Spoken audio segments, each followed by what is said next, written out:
Welcome to the Long Story Longer podcast. I'm Dominic Marano. I prescribe meds. And I'm Katie Brzozowski, and I provide psychotherapy. Long Story Longer is a podcast about mental health and navigating medication, therapy, and whatever else we want to talk about. We will discuss topics from each of our perspectives. We will try to keep it to 15 minutes. But it will probably be longer.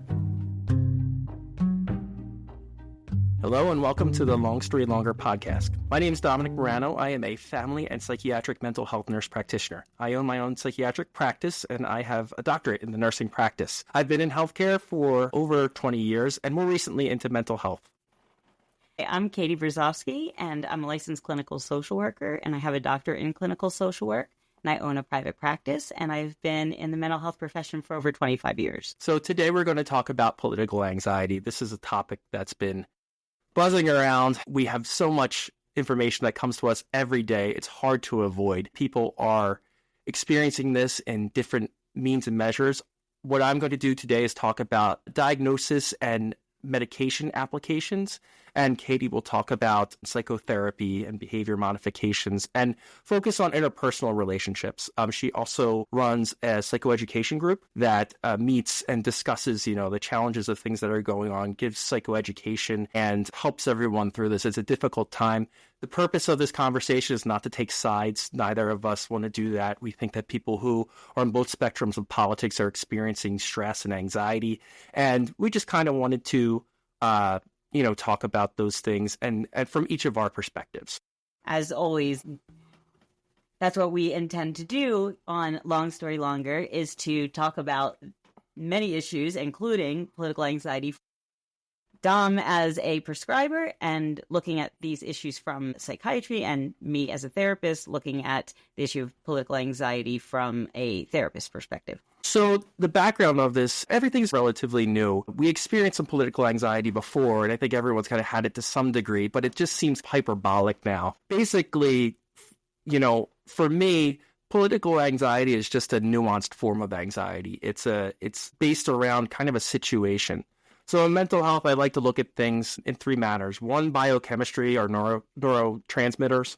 Two, our past behaviors, coping mechanisms, things that have happened to us, any trauma. And then three, situations. So situations are temporary, but I think with the political environment that things right now may seem temporary, but we have to encounter this for the next 4 years. So anticipating what that anxiety is going to do to us, a state of stress and how that impacts our mental health, and really helping our clients to understand what that does to the brain and how to work through that from, cognitive means as well as medication. I did have some statistics from the American Psychology Association. There's limited data on what's around now because things are relatively new. I think we're a month and a half into this, and it feels like it's been 7 years. It's, prior to the holidays in 2024, the American Psychological Association interviewed people, and 77% of the people they interviewed were worried about the future of America around politics. This was also around holidays, which is a particularly stressful time. But most people were worried about the future of the nation, saying that it would have a physical and emotional impact on their lives, and feeling nervous or anxious, having negative thoughts, or feeling depressed or sad. And some people even said giving a headache, about 15% of the people around that. So with that, we look at how would one diagnose political anxiety. And I think it's very similar to how one diagnoses anxiety. And I think the important thing to also think about is that political anxiety isn't actually a medical diagnosis. Okay. It's not in the Diagnostic and Statistical Manual of Mental Disorders. It is something that we are using as a term now because it applies, but it's more of a what can we say? Yeah, it's kind of like a buzzword. Yeah, so it's, and as I said, kind of like anxiety. So what I do for someone when they come in and their intake is use the Generalized Anxiety Disorder 7 questionnaire, and it really looks at the stress, worry, avoidance, if people are having nightmares, any physical symptoms, how severe is your anxiety right now? And I do want to reiterate that what we're doing here is our own experience. It's not formal recommendations or anything along those lines. This is just how we practice. And don't tell your therapist or your psychiatrist that Dom and Katie said. Yeah, do this using that testing. Sometimes if we don't have time to do the formal testing, I'll say on a scale of 0 to 10, 0 being none, 10 being the worst in your life, where does your anxiety fall today? I like to do that on not a comparative thing, but in one's own individual experience. For someone who has not had anxiety at all their whole entire life, or nothing major anxiety causing, it's their own personal experience. So it might be a 10 for someone, and other anxiety, if someone was in a similar experience, they'd be like, oh, that's a 3 for me. So it does vary from person to person. And I'll talk about some medication stuff, but Katie, if you would go into, kind of how you approach this from a therapy perspective. Okay, sure. Right now, so I've been a therapist for almost 15 years, and many of my clients right now are really experiencing a lot of distress from the political environment. And it doesn't matter if they are liberal or conservative or they voted for, because this has impacted a lot of families, a lot of relationships. It has lots of different tentacles into different areas. So I'm just watching people be very distressed and anxious and depressed. So people come to therapy for a variety of reasons, right? So people come because they have a mental health diagnosis or an issue with anxiety, diagnosable anxiety or depression. They also come for life transitions. Maybe they're going through divorce. I see people going through grief and loss. I also see a lot of older adults. So there's a lot of issues with just changes and health. But when people are in therapy now, the political situation and this anxiety is kind of like this overarching thing. So it has made people's normal problems, for lack of a better word, that they come to see me for, it has made everything worse. Worse, yeah. And I think I talked about like being hyperbolic. It's an extreme, the polarization of politics where we are, and knowing it's on both sides, meaning that if you have one stance where you're anti-solution is completely on the other side of the spectrum, it's going to make anyone anxious there's not exactly a middle ground right now. I think what you were talking about, that people having a baseline anxiety or baseline stress, and this just making things so much worse. Yes. So, yeah, I wanted to touch on that and just talk about acute versus chronic anxiety. From a medication perspective, there's a number of different medications that we can use to treat acute, or we would treat that with a PRN or as-needed medication. I call those special occasion medications. Exactly. Xanax, Valium. Those are things that I like to save for the most extreme situations because of their addicted tendencies. And then for the people who are taking medications on a regular, everyday basis, these are your scheduled medications. So some examples of scheduled medications are your selective serotonin reuptake inhibitors, serotonin norepinephrine reuptake inhibitors, MAOIs, beta blockers, antihistamines, benzodiazepines, just like the Xanax, and other things that are like gabapentin, alpha-2 agonists. But these are medications, again, we're not making formal recommendations for anything, but just saying that there's a number of medications that vary on everyone else's biochemistry, which would be appropriate. Also, too, if there are other chronic diseases or various things going on, my favorite quote is that psychiatric medication management is an art, not a science.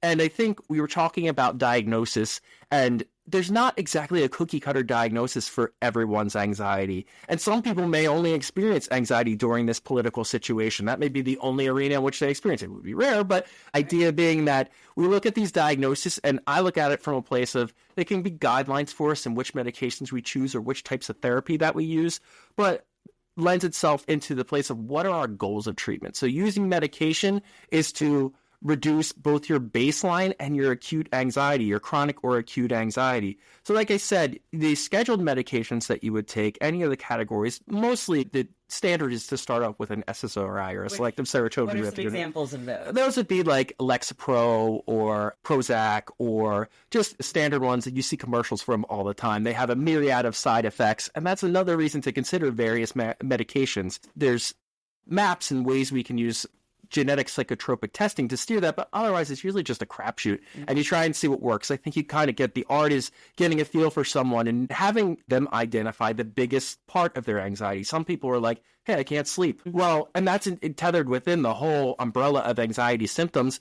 But if you fix somebody's sleep and you didn't have to use a potentially stronger medication or addictive medication, would that lend itself to a better outcome? I'd like to start off low and slow and work my way up. Like, I think some people have different tolerances or abilities to handle medications or abilities to process them that are often seen when we do psychotropic genetic testing.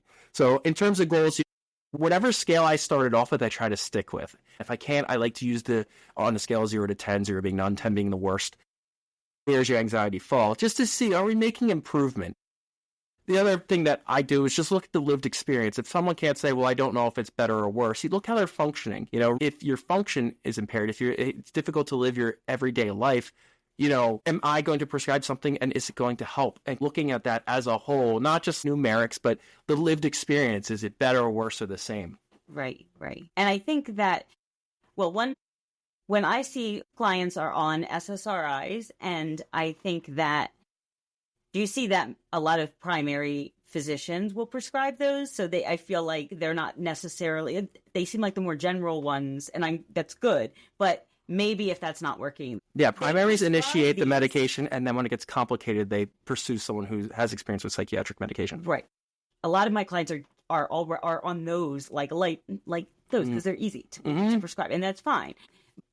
I like to tell people that if you have a heart problem, you go to your cardiologist, right? You don't let your primary doctor manage that heart condition. But when it comes to psychiatric meds, I feel a lot of people are like, oh, I don't want to go to a psychiatrist. That's like too much. But I mean, why wouldn't you? Because you're the specialist in that area. And not to say that a primary doctor can't, but it's a specialty. So it would be. Yeah, I think the primary care has the superficial arsenal for a lot of different, and particularly for anxiety. People will say, oh, we'll start with an SSRI, but then what? So, I mean, you can augment, you can change, you can add. And a lot of people, I find with PCPs, that if you're on more than 2 psych meds, they're like, well, time to refer you to a specialist, whether that be a psychiatrist, a nurse practitioner, or anyone who would handle your meds beyond them, a neurologist or whoever.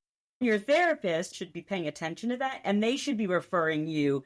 If I have a client who is on multiple medications, and if they're not seeing a psychiatrist or a specialist, then I always refer them to one, because they can look at the whole picture. They can look at all, that's their area of expertise. They can look at those and decide if there's something that needs to be changed. And I think that that's very important, because we both are like one half of the puzzle, and you don't always have to have the other half. Just because you're in therapy doesn't mean you necessarily need medication. Just because you take medication doesn't mean you necessarily need therapy.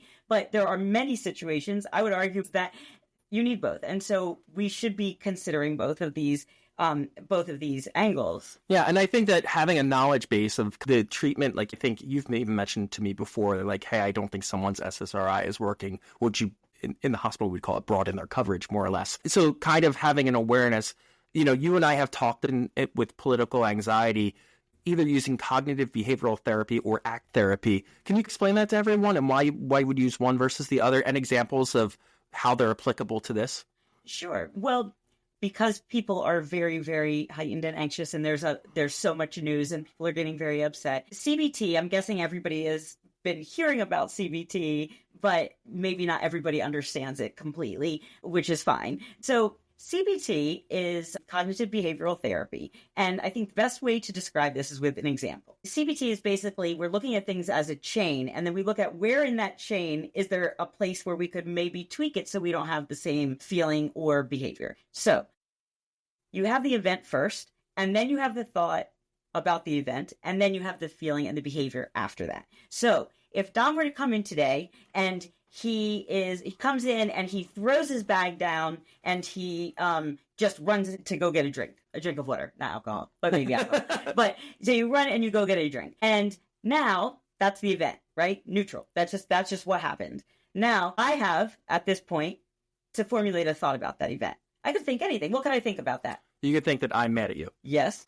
Or that I had some sort of explosive event, or that I'm unhinged. I could think you're unhinged. Yes, exactly. I could think that. Anything, right? So, but what happens is, a lot of times we go to the thought that is the way we would normally think about things, and in distorted ways. And everybody has these ways that we look at things that are not maybe accurate and that are causing us more trouble. If he were to come in, he throws down his bag, he runs out, and I'm like, oh my God, he's mad at me, hates me, he doesn't want to do the podcast anymore, he thinks that I'm a jerk. Now we have the thought. So we have the 2 parts already. We have the event, he comes in, throws his bag down. Then we have the thought, he's mad at me. Now, what comes next is the feeling and the behavior, right? So how am I going to feel if I think that Dom is mad at me? I'm going to feel upset. I'm going to feel angry, upset. And then how am I going to behave? I might be like, I don't even want to do this podcast now. And now when I'm doing it, I'm like, one word answers. So it all came from how I thought about what happened. Now, if you do a different thing and I just think, oh, he's just in a hurry and he's thirsty and he's going to run out and go get a drink of water, I'm not going to have the thought that he's mad at me, or I'm not going to have any negative thought at all. I'm just going to be fine. Yeah, and I just want to say it's most people's instinct. Human nature is to think negatively. You do that as a preservation. Katie would perceive me as a threat to her safety, or, one of those things that her brain just says, hey, something's not right. So the part with, cognitive distortions, that's what we call them, is that they're not necessarily true, but they're based in a place where it's protective. It's not a good protective mechanism. And I think kind of looking at this from political anxiety is when you have someone who doesn't agree with you, you go to a place of, well, they don't like me. Or if you're not aligned on the same agreements, you're going to have, it's that automatic thinking, which just comes into a negative thought or a distortion, whatever that looks like, where either you're catastrophizing or doing... People do different ones. Yeah, exactly. All or nothing thinking. Things are very black or white. There's a lot of things within there. And the goals of CBT, and I'll let you further explain, but just my basic understanding is that you want to change that. So the idea is change that thought. And like you said, where in the chain do you do that? And maybe if you can kind of liken it to what you do in your group. Yes. And so this is why therapy is important, and the therapist understanding this is important, because where we would go with that is we would look at your pattern of thinking or your patterns of cognitive distortions that you have. Like, do you catastrophize? Maybe that's not one you do. Maybe do something else. So as a therapist, I'm considering that, and I'm going to say, okay, so let's look at that. Let's look at that distortion. So we might do the survey method. So if we surveyed 100 people right now that saw this situation, what do we think most of them would say? Would 100 of them think, yeah, Dom is very mad with you? And then we do, where's the evidence? Okay, where is the evidence that Dom is mad at me? Did I do something to make him mad? I don't think so. So you have to go through that. But the other thing, though, so in this case, somebody might have this distorted thought, okay, my family members hate me because they voted differently. Or they might think, as far as just actually policy changes, that something, I'm going to lose all of my healthcare forever. Well, that may be catastrophizing. We don't know. So you have to go, where's the evidence? Okay, there has not been a policy in this case out there that means you're going to lose your healthcare forever. The other part that I think is important to consider is that not everything is a distortion. And that is why CBT is good, but it has its limits, because if someone is getting upset over something that is actually not a distorted thought, it's very real. So someone is being told that they may be losing their job. They may be freaking out. I'm not going to say, well, how can we reframe this? How can we think about this differently? Because that doesn't make sense in that case, because it is real. Where the distortion would come after that is, I'm going to lose my job and I will never find another one as long as I live.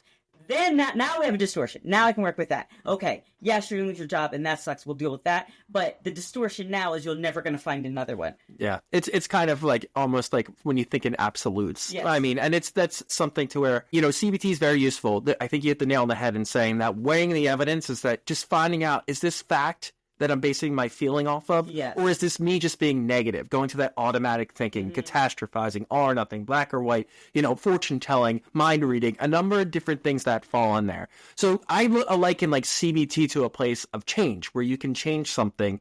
But I also think the ACT therapy, particularly with interpersonal relationships, is more or less looking at something and accepting it and committing to the change that you accept. And with polarizing politics, ACT is important as a means of therapy, if you want to highlight on some of the things with that. Yes. So basically, I think they say ACT. I think they call it ACT. Okay, ACT. Yeah. Just because I don't want somebody to be like, that's it. I would call it ACT. But so in ACT, what I like about ACT as opposed to, I like CBT too, but what ACT will do is ACT isn't going to make you try to change your thought. ACT is going to make you accept that you're having that thought and try to make it that background noise. So if you're focusing on the things that you care about, you can still have the thought. I think that the feeling that my family member won't agree with me about something that's important with me.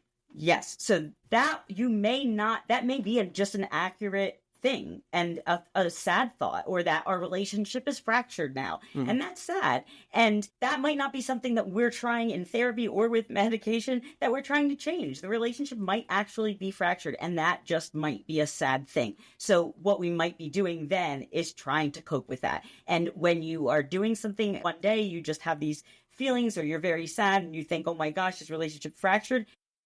Yes, then feel that feeling. You're going to feel that feeling. Then if you're focusing on your values and you're living your life, then you'll just accept those as background. In CBT, we're trying to change that thought. Because when you change the way you think, then you change the way you feel or behave. In ACT, you're basically trying to accept these thoughts and feelings, and that frees you up to embrace other things. You're quelling your anxiety by saying, this is how it is. And it's kind of taking the power away from the situation, giving it back to you. Yes. And instead of trying to change the thought, you're really trying to recognize it as a thought, and you don't get hooked on it. Mm-hmm. This is one easy ACT trick. Instead of saying, I'm never going to have this relationship again with this person, now you're going to tell yourself, I'm having the thought that I'm never going to have this relationship again with this person. Because that's what it is at the moment. It's the thought. Nothing is actually happening, right? So you want to try to add a little bit of distance between yourself and that thought. So we're not trying to judge if the thought is real or not in this case. We are in CBT, but in ACT, you're not trying to decide, is this real or not? You're just saying, okay, I'm having this thought. It's a thought. If it wants to hang out, it can. Yeah. Utilizing medication, we talked about either using something that's on an as-needed basis or a scheduled basis.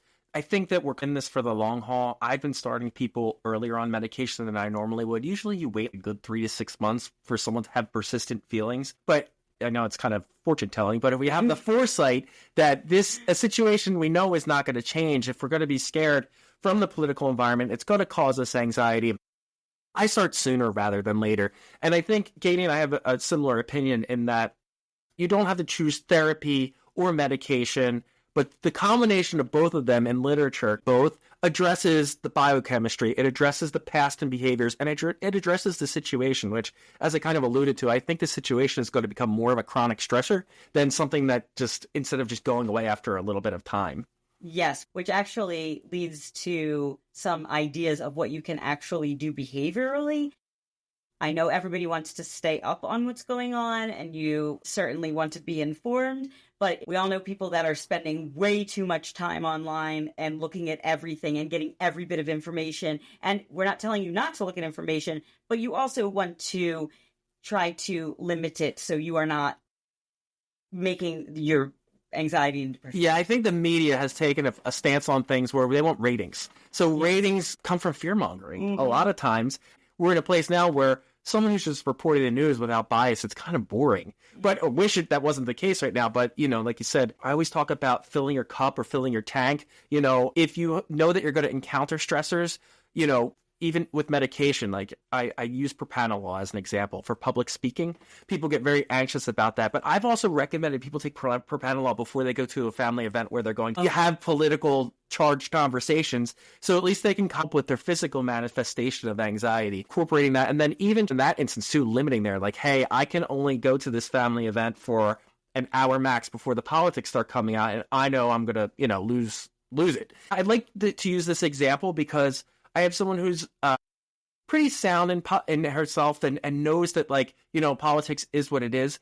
But her distress came from a place of having relatives who had, different immigration statuses. And she had 3 people already detained and they had to carry passports on them. And this is so stressful for them. So for someone who's like, I can handle the politics, I just tune it out. But the people around me are being impacted, or just in life, I find that people are just more anxious because of the tone of the atmosphere of politics and life and where it is. So there's a direct effect with it for people who have it and have the political anxiety manifested. Like you said, it's not a diagnosis. It's just a nice place where we can identify the cause of anxiety. It's almost like a political phobia where you're fearful of people's reactions and things, but it's nice to have a source where you can focus in on to kind of direct behavioral modification or be able to anticipate situations where you may need medication.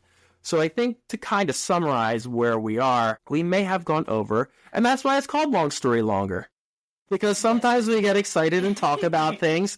We'll see when we cut the edit what it looks like. But I think that's the conversation that we have between psychotherapy and medication management, both of our worlds overlap. So it's nice. And I personally, professionally love to talk to therapists and say, hey, what can I do differently? Or, hey, what's going on? What are you doing? Or, hey, should I avoid certain things? Or we can each suggest different things. Sometimes I don't know if you, but I had someone, I didn't know they were experiencing political anxiety. Oh, they didn't seem very politically in tune to me. And their therapist came to me and was like, yeah, they're really stressed about whatever policy change it was. So I think kind of having that feedback and play back and forth, it's useful. I agree with that. And if you're seeing a therapist and a prescriber, I would recommend that you encourage them to speak with each other. You can sign a release, hopefully they're already doing that, but it's helpful. It's helpful for both of us to know what the other, what are you prescribing? If you are seeing one or the other, tell the other one that you're seeing the other one,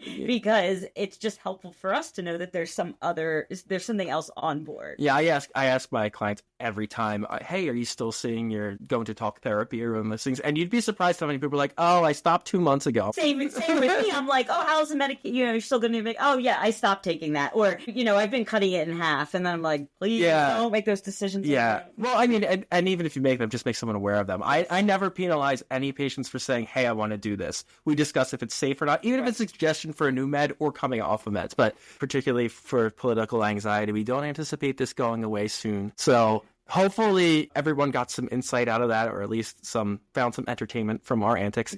But long story longer, that's who we are. Yes. So thank you for tuning in, and we will probably revisit this topic again, I'm guessing. Yes. If you have any questions or comments or anything, please let us know. Yes. We'll be happy to help. Yeah, so I am Dominic Marano. And I'm Katie Brzozowski. We're with Long Story Longer, and we hope that your political anxiety is manageable. Bye. Bye.